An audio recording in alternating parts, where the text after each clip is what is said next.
zako. Kuiba, kutukana wazazi, kumpenda Mungu, kuwakarimu wengine, kutoa zaka na sadaka, kuvuta bangi, kubusu kila mtu, kutembea uchi, kuonyesha sehemu za siri, kujihifadhi vizuri, kuvaa kwa staha.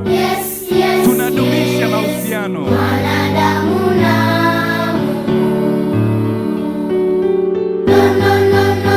Kuiba, kuchelewa nyumbani, kukojoa ovyo ovyo, kuwa mstaarabu. Tunadumisha. Kuvuta bangi, je? Kutukana wengine, kuiba kalamu, kuwa mwaminifu, kutoa zaka na sadaka, kumpenda Mungu.